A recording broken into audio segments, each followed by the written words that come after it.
أما بعد فإن أصدق الحديث كتاب الله وخير الهدي هدي محمد صلى الله عليه وسلم وشر الأمور محدثاتها وكل محدثة بدعة وكل بدعة ضلالة وكل ضلالة في النار. Saudara-saudaraku, para bapak, para ibu, hadirin hadirat, ikhwatal iman, a'azzani Allah wa iyyakum. Alhamdulillah, kita panjatkan puji syukur kehadirat Allah Subhanahu wa taala atas segala nikmat yang telah Allah karuniakan kepada kita semua. Selanjutnya salawat dan salam kita mohonkan kepada Allah Subhanahu wa taala agar senantiasa dilimpahkan dan dicurahkan kepada junjungan kita Rasulullah Nabi Muhammad sallallahu alaihi wasallam beserta keluarga beliau, para sahabat beliau, dan orang-orang yang mengikuti mereka dengan baik sampai hari kiamat nanti. Saudaraku ikhwatal iman, para bapak, para ibu yang saya muliakan, hadani Allah wa iyyakum. Kita kembali bersama Mukhtasar Jami'il Ulumi wal Hikam karya Al-Imam Ibn Rajab Al-Hambali rahimahullah. Dan bagi antum yang pegang kitab, kita sekarang berada di halaman 13, melanjutkan syarah daripada Ummus Sunnah, induk segala as-sunnah. Kemarin kita sudah bahas bahwa agama itu dikatakan agama, maka ada 3 pilar, ada 3 rukun, yaitu al-islamu, dan kemudian al-imanu, dan kemudian al-ihsanu. Inilah 3 arkanuddin, 3 pilar agama. Dan kemarin sudah kita bahas bahwa Nabi mentafsiri al-Islam ketika ditanya oleh malaikat Jibril, akhbirni anil Islam. Nabi menjawab, al-Islam adalah apa? An tashhada an la ilaha illallah wa anna Muhammadan Rasulullah wa tuqimas salah wa tu'tiyaz zakah wa tasuma Ramadan wa tahujjal baita in istata'ta ilaihi sabila. Itulah ringkasnya al-Islam. Itu adalah terpenuhinya 5 pilar yang kita kenal dengan arkanul Islam. Yang pertama 2 kalimat syahadat, yang kedua menegakkan salat, yang ketiga menunaikan zakat, yang keempat puasa bulan suci Ramadan, dan yang kelima haji ke Baitullah bagi yang mampu. Kata al-Imam Ibn Rajab Al-Hambali rahimahullah, semua itu adalah al-a'mal adh-dhahirah. Jadi wilayah Islam itu adalah wilayahnya amalan-amalan lahiriah. Syahadatain, 2 kalimat syahadat adalah amalan lahiriah, lisan. Ya.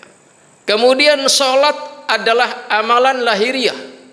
Menunaikan zakat juga adalah amalan lahiriah. Kemudian puasa Ramadan juga demikian, haji juga demikian. Artinya Islam itu adalah wilayahnya adalah al-a'mal adh-dhahirah. Maka di sini kelanjutannya Al-Imam Ibnu Rajab mengatakan wa mimma yadullu ala anna jami'al a'mali adh-dhahirah, dan di antara dalil yang menunjukkan bahwa jami'al a'mal adh-dhahirah, seluruh amalan-amalan lahiriah, tadkhulu, masuk, fi musammal Islam, masuk ke dalam penamaan Islam. Di antara dalilnya yang menunjukkan demikian adalah qaulun nabiyyi sallallahu alaihi wasallam, sabda Nabi sallallahu alaihi wasallam yang mengatakan al muslimu, orang muslim, orang yang beragama Islam adalah man salimal muslimuna min lisanihi wa yadihi, adalah orang yang apabila muslim-muslim yang lain selamat dari ulah lisannya dan selamat dari ulah tangannya. Muslimkah kita?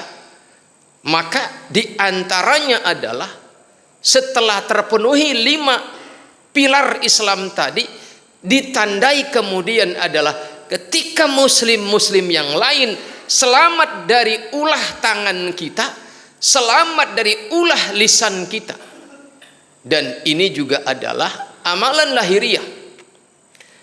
Kemudian selanjutnya kata Al-Imam Ibnu Rajab, wa an Abdullah ibn Amr, dari Abdullah ibn Amr radhiyallahu anhu, beliau menyebutkan anna rajulan, sesungguhnya seseorang, sa'ala, dia bertanya, an-nabiyya, kepada Nabi Muhammad sallallahu alaihi wasallam.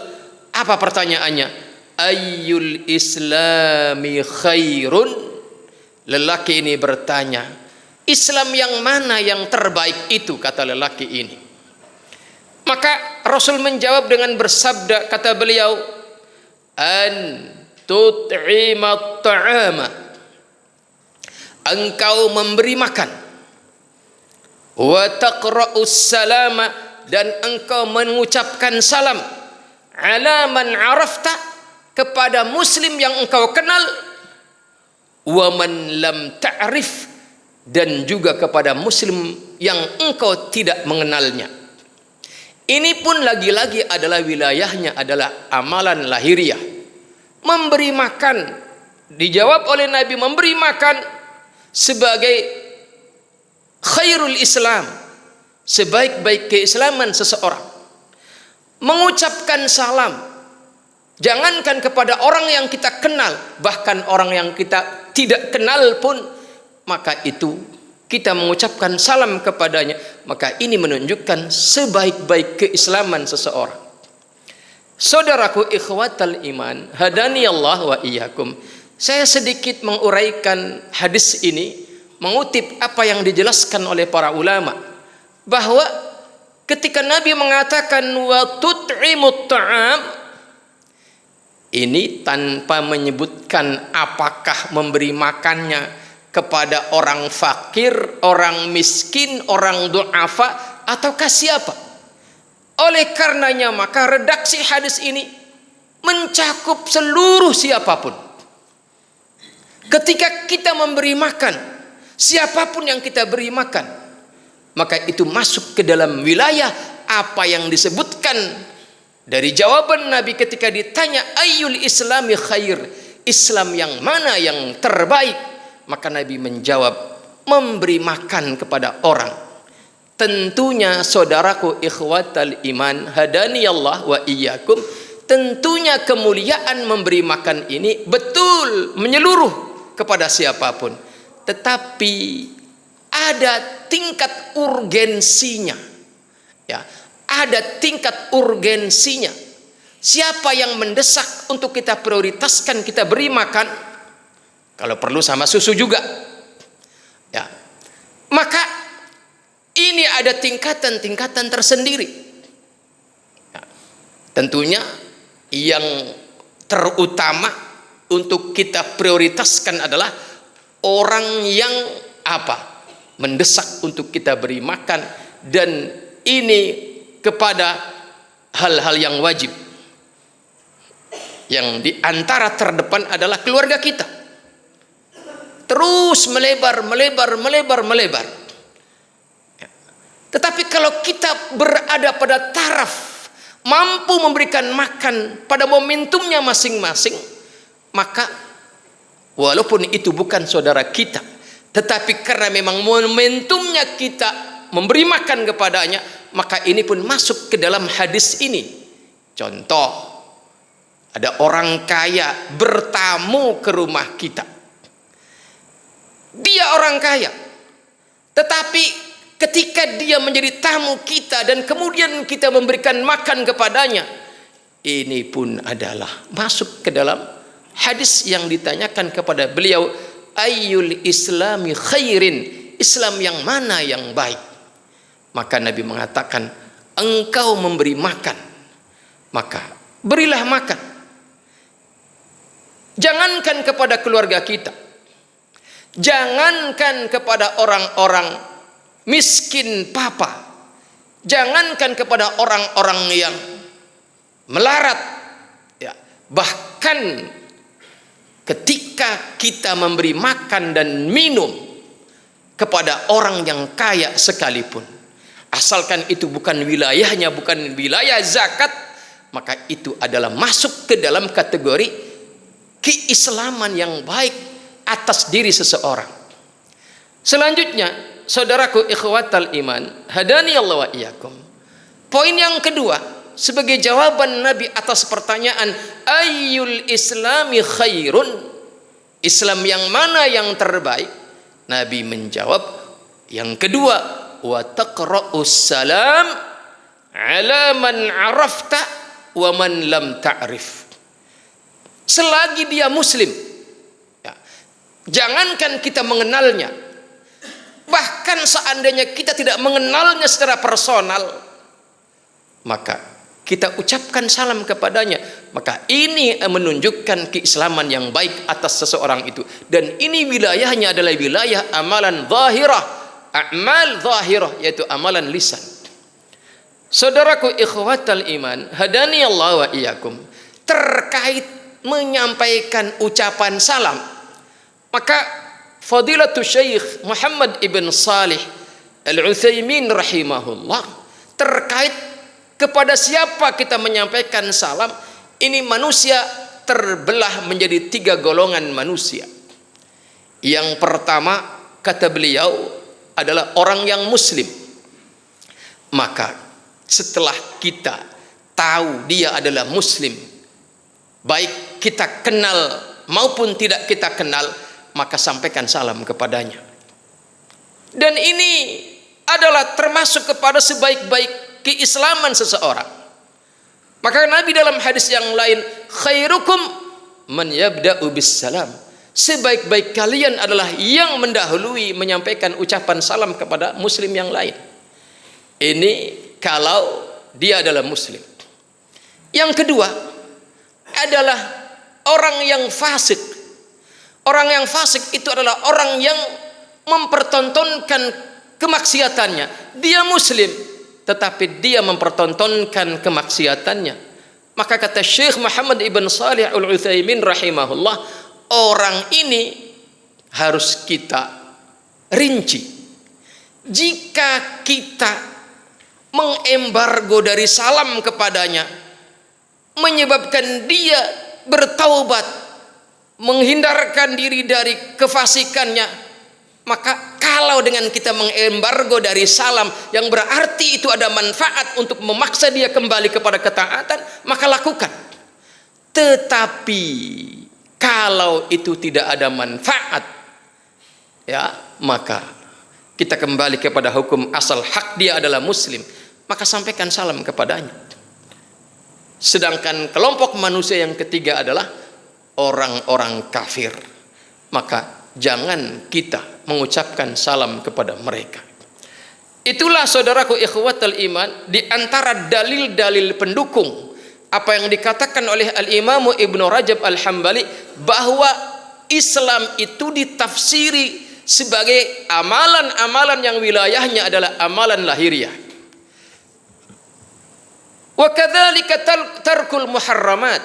Demikian juga perbuatan lahiriah yang bernama meninggalkan maksiat, meninggalkan apa yang diharamkan. Ini pun dakhilun, masuk fi musammal islami aidan, masuk ke dalam wilayah apa yang disebut sebagai al-Islam. Seberapa bagus keislaman seseorang setelah dia tegak di atas pilar-pilar atau rukun Islam, maka kemudian ditandai dengan seberapa bagus dia meninggalkan apa yang diharamkan oleh Allah dan Rasulnya sallallahu alaihi wasallam. Karena sebagaimana disabdakan oleh Nabi kita yang mulia, kama qala Nabi sallallahu alaihi wasallam, kata Nabi, min husni islamil mar'i, di antara pertanda bagusnya keislaman seseorang, tandanya apa? Tarkuhu, hebatnya dia meninggalkan ma la ya'nihi, apa-apa yang tidak penting, apa-apa yang tidak manfaat, apa-apa yang tidak baik, dia hebat meninggalkannya. Maka ini adalah juga wilayahnya, wilayah lahiriah, yaitu meninggalkan apa yang tidak baik. Kalau yang tidak penting saja dia tinggalkan, maka apalagi yang haram, maka apalagi yang makruh, yang sekedar tidak penting saja dia hebat meninggalkannya. Maka ini menunjukkan bagusnya keislaman seseorang. Wasayati, dan bakal datang penjelasannya lebih rinci fi maudhi'ihi, pada tempatnya tersendiri nanti akan ada penjelasan hadis ini insyaallah taala. Saudaraku ikhwatal iman, hadani Allah wa iyyakum. Jadi Islam itu wilayahnya adalah amalan lahiriah, baik berupa menjalankan perintah maupun meninggalkan larangan. Dan saya sudah pernah menyampaikan bahwasannya kalau baru sebatas menjalankan perintah, maka seseorang itu belum dianggap istimewa bahkan dibandingkan dengan orang munafik sekalipun.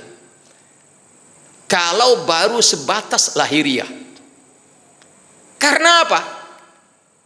Kita sholat, orang munafik pun sholat. Bahkan kalau dibandingkan orang munafik pada zaman Rasulullah dengan orang muslim pada hari ini dalam urusan sholat 5 waktu, ya Masya Allah ya, orang-orang munafik pada zaman Rasulullah itu 5 waktu mereka berjamaah di Masjid Nabawi bersama Rasulullah. Tetapi untuk urusan sholat isya dan sholat subuh mereka berat tetapi mereka laksanakan. Bandingkan dengan muslim hari ini, bandingkan dengan muslim lelaki hari ini, kaitannya dengan sholat 5 waktu ke masjid. Maka bahkan selain tidak istimewa, bahkan boleh jadi yang nampak justru berbalik. Yang munafik sedemikian hebatnya, yang muslim kok bagaimana gitu kita komentarnya ya. Maka ikhwatal iman, para ulama kita menyebutkan bahwasanya hebatlah kita di dalam berislam dengan menjalankan perintah, tetapi lengkapi dengan hebatnya kita di dalam meninggalkan apa-apa yang diharamkan oleh Allah subhanahu wa ta'ala dan Rasulnya. Sebagaimana Nabi sabdakan, ittaqil maharim takun a'badan nas. Kata Nabi, takutlah kalian kepada yang diharamkan, tinggalkan yang diharamkan. Dengan begitu takun a'badan nas, dengan begitu engkau adalah a'badun nas, orang yang paling hebat penghambaannya kepada Allah subhanahu wa ta'ala. Maka para salaf mengatakan a'malul birri, amalan-amalan kebajikan itu ya'maluhal barru wal fajir, ya'maluhal birru wal fajir, Ya'maluhal barru wal fajir. Amalan kebajikan itu bisa dikerjakan oleh orang-orang yang baik maupun orang yang rusak imannya. Wa ammal manahi, adapun larangan-larangan kata para salaf, fala yatrukuha illa siddiqun. Adapun larangan-larangan tidak akan ada yang bisa meninggalkannya kecuali orang-orang yang siddiqun, orang yang benar imannya. Maka saudaraku ikhwatal iman, hadani Allah wa iyyakum, itulah keislaman seseorang. Ya. Wa ammal imanu, kata al-Imam Ibnu Rajab, wa ammal imanu, dan adapun tafsiran iman sebagai rukun agama, rukun yang kedua, faqad fassarahun nabiyyu, maka faqad sungguh fassara telah menafsiri hu pada al-iman an-nabiyyu Nabi Muhammad sallallahu alaihi wasallam fi hadzal hadis, di dalam hadis ini Nabi menafsiri al-iman dalam hadis ini dengan apa?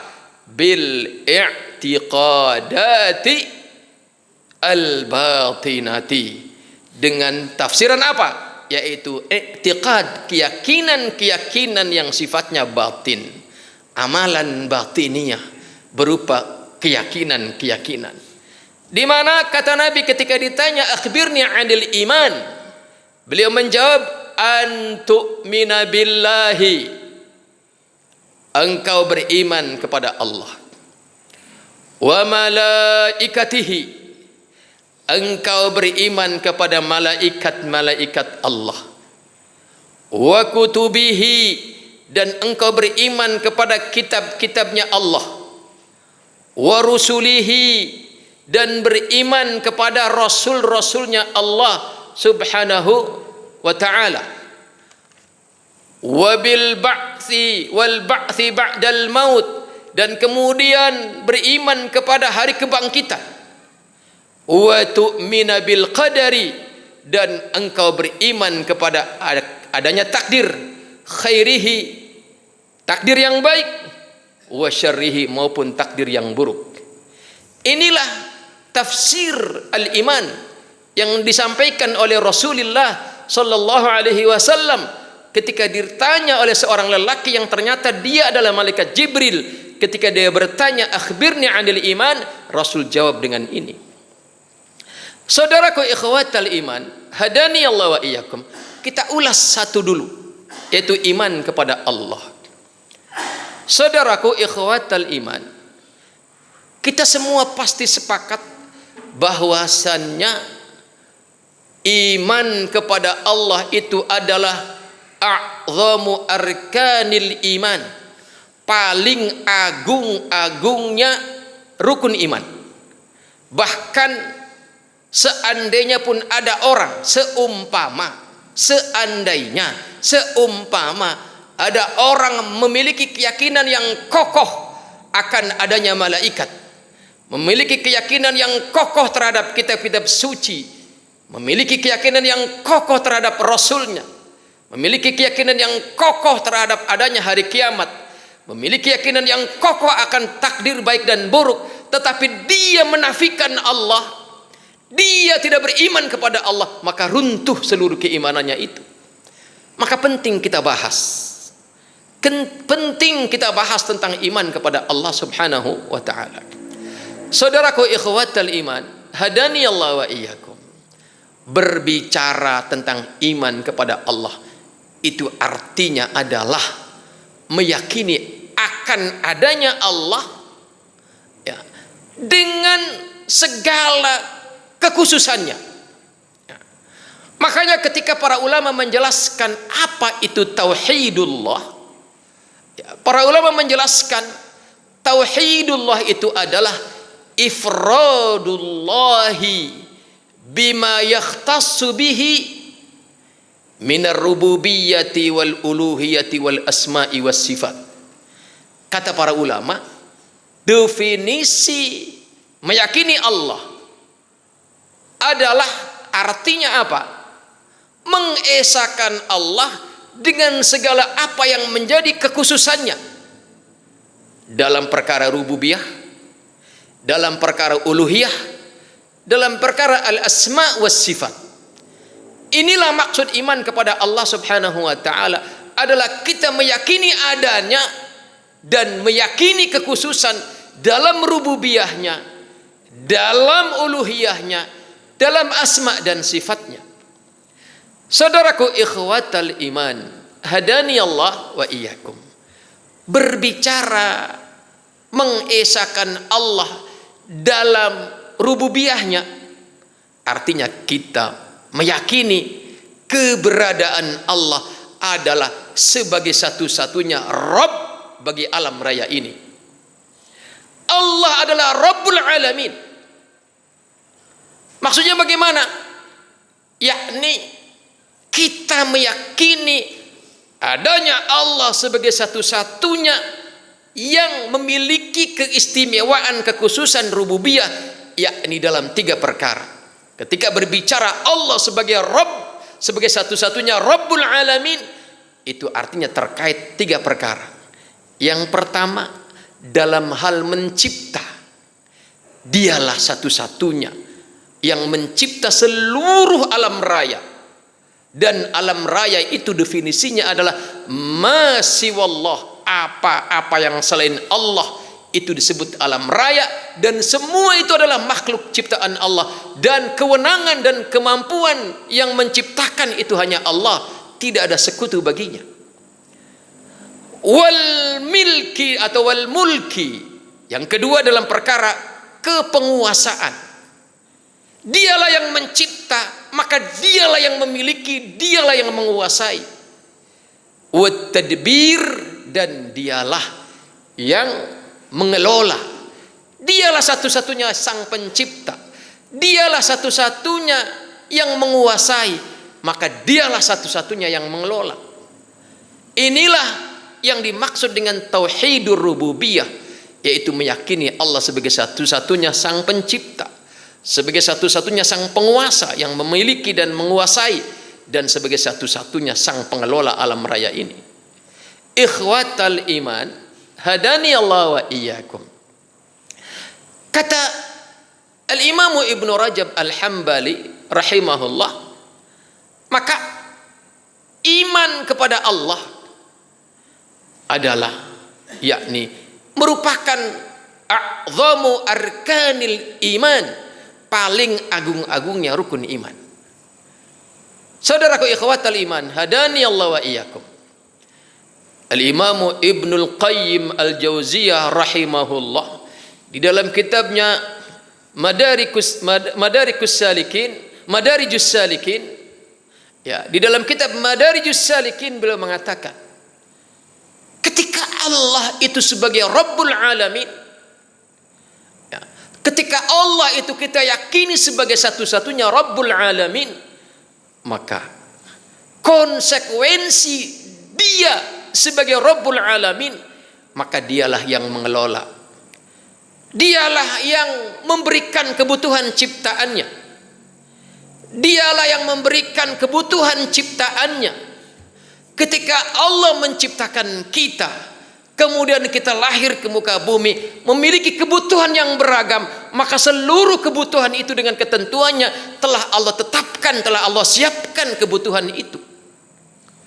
Maka saudaraku ikhwatal iman, kata Al-Imam Ibnul Qayyim, kalau urusan kebutuhan makan saja itu Allah siapkan, kalau urusan minum saja itu Allah siapkan, maka apalagi urusan kebutuhan ruhaniyah kita. Maka itulah konsekuensi Allah sebagai Rabbul Alamin. Maka Allah mengutus Rasulnya, maka Allah menurunkan kitab sucinya sebagai konsekuensi bahwa Allah itu adalah Rabbul Alamin. Maka berimanlah kepada Allah sebagai satu-satunya Rabbul Alamin, dan konsekuensinya adalah berimanlah bahwa Allah akan menyiapkan seluruh kebutuhan kita, jasadan wa ruhan. Kebutuhan jasad kita Allah siapkan, kebutuhan roh kita Allah siapkan.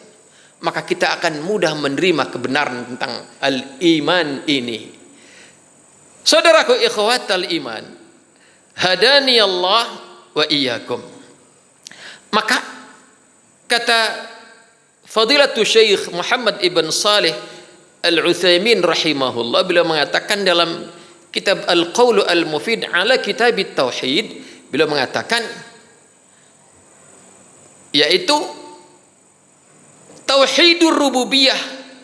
Yang pertama mengesahkan Allah dengan apa? Dialah yang satu-satunya sang pencipta. Karena Allah sudah berfirman, ala lahul khalqu wal amru. Ketahuilah, hanya baginya lah mencipta. Ya, hanya bagi Allah sajalah kewenangan mencipta wal amru, dan kewenangan memerintah. Dan di dalam Al-Quran surat Fatir ayat 3 Allah berfirman, hal min khaliqin ghairullah, adakah pencipta selain Allah, yarzuqukum minas sama'i wal ard, yang akan memberi rizki kepada kalian baik dari langit maupun dari bumi. Ini adalah sebuah retorika yang artinya jawabannya tidak ada ilah selain Allah subhanahu wa ta'ala. Kemudian tentang kewenangan menguasai dan memiliki, Allah berfirman, kata Allah, walillahi mulkus samawati wal ard, hanya milik Allah lah kerajaan langit dan bumi, hanya milik Allah saja. Ini artinya apa? Tauhidur rububiyah. Saudaraku ikhwatal iman, hadani Allah wa iyyakum. Sedangkan yang kedua adalah tauhidul uluhiyah, mengesahkan Allah sebagai satu-satunya ilah yang disembah dengan hak.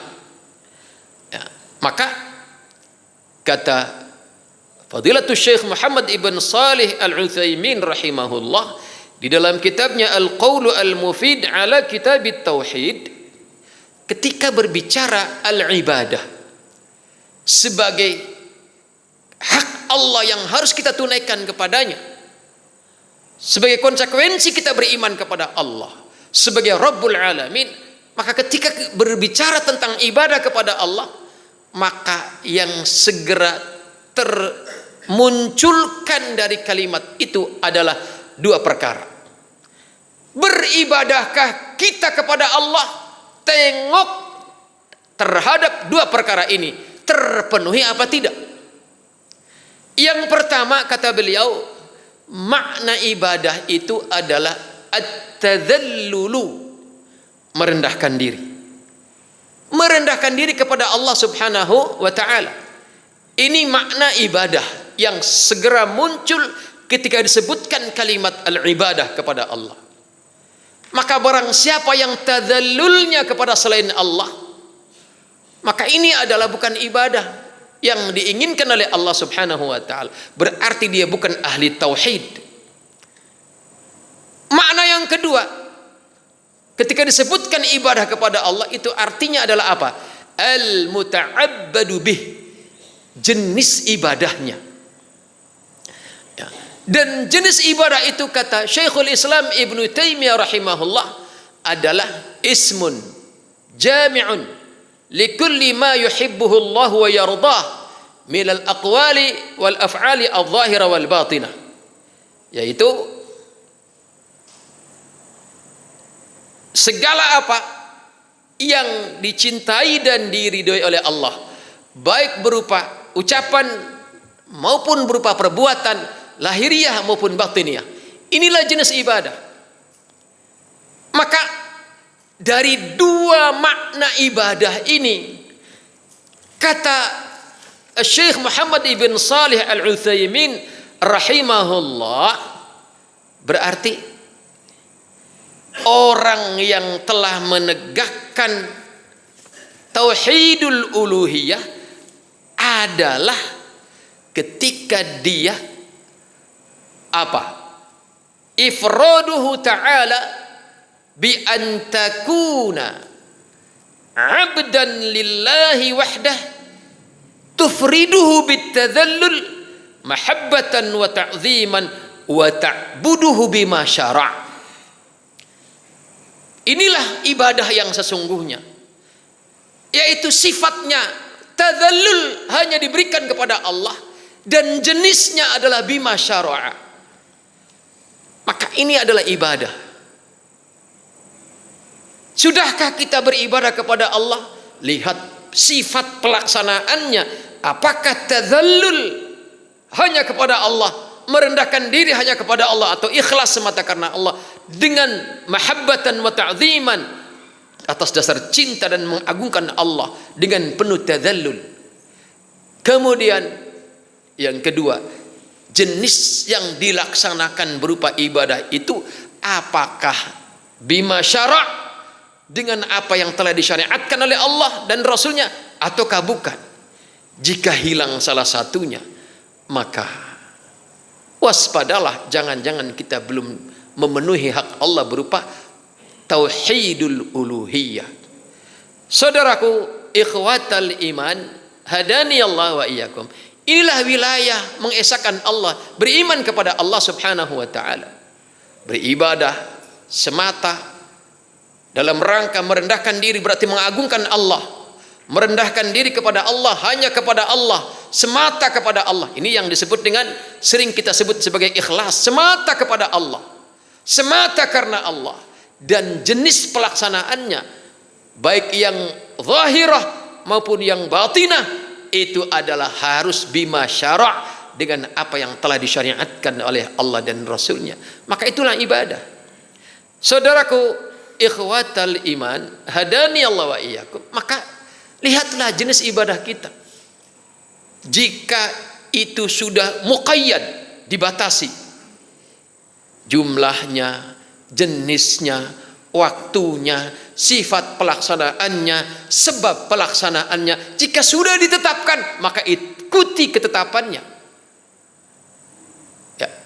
Jika menyangkut jumlah, oh sudah di jumlahnya sudah ditetapkan oleh Allah 4 rakaat, ikuti. Oh ini bacaan ditetapkan batasan jumlahnya adalah sekian. Jika sudah muqayyad, maka ikuti taqyid dari Allah dan Rasul itu.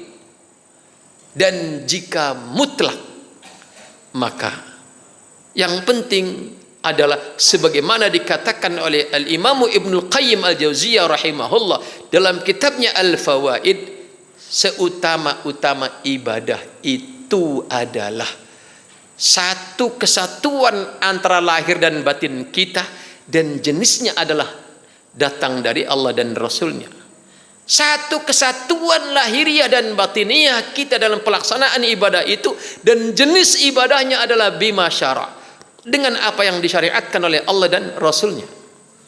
Saudaraku ikhwatal iman, hadani Allah wa iyyakum. Itulah tauhidul uluhiyah.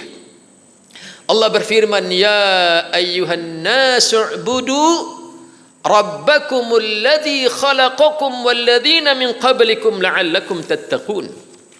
Lihat ayatnya mengatakan ya ayyuhan nas, wahai manusia. Berarti ini mengcover seluruh manusia, mu'minuhum wa kafiruhum. Ya. Kata Allah, wahai manusia, sembahlah Rabb kalian, zat yang telah menciptakan kalian dan orang-orang sebelum kalian, la'allakum tattaqun. Makanya saudaraku ikhwatal iman, taklif atau taklifat ini sebenarnya juga ditujukan kepada orang-orang yang non-muslim secara asal. Makanya antum ingat, ketika orang-orang ahli neraka sakor ditanya, ma salakakum fi sakar, apa yang menyebabkan kalian dijerumuskan ke dalam neraka sakar? Mereka menjawab, lam nakum minal musallin, karena kami tidak mengerjakan salat, tidak mengerjakan ibadah kepada Allah subhanahu wa ta'ala. Maka ayat ini, kalau antum merujuk kepada tafsirnya Al-Imam Al-Qurtubi rahimahullah dan juga Al-Imam Al-Baghawi rahimahullah, ayat ini adalah turun sebagai ayat Madaniyah, periode Madinah, di mana Islam sudah berjaya. Ya.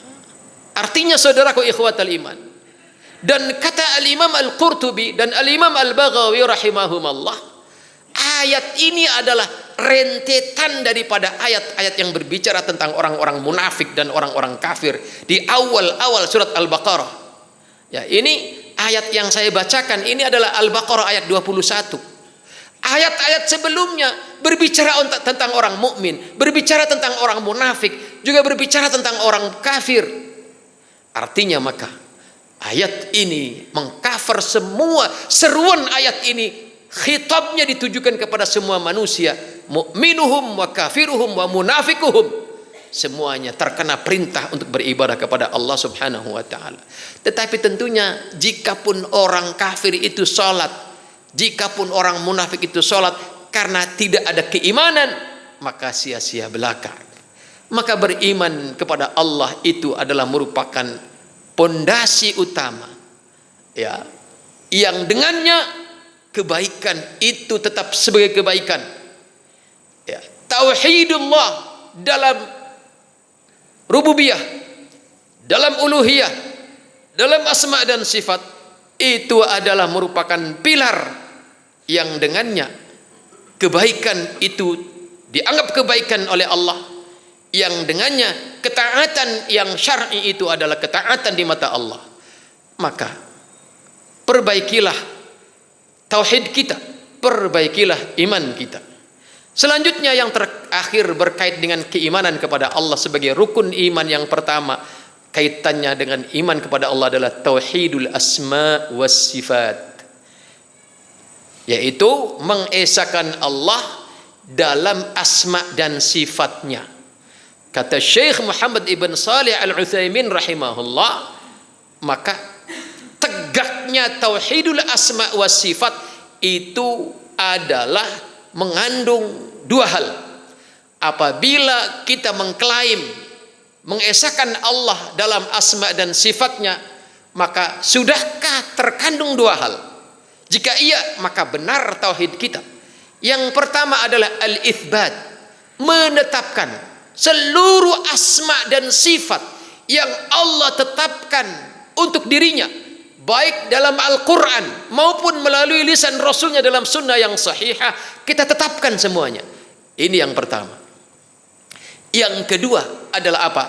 Nafyul mumatsalah, menafikan, meniadakan keserupaan dengan makhluknya.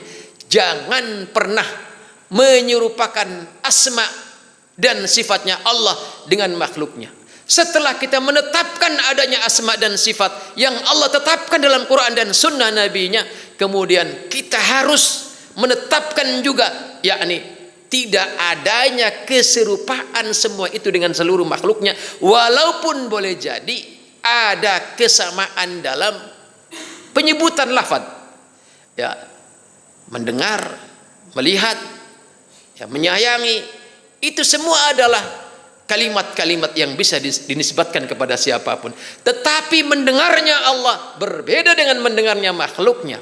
Melihatnya Allah, sayangnya Allah, melihatnya Allah berbeda dengan cara melihatnya kita, dan berbeda dengan sifat melihatnya kita makhluknya.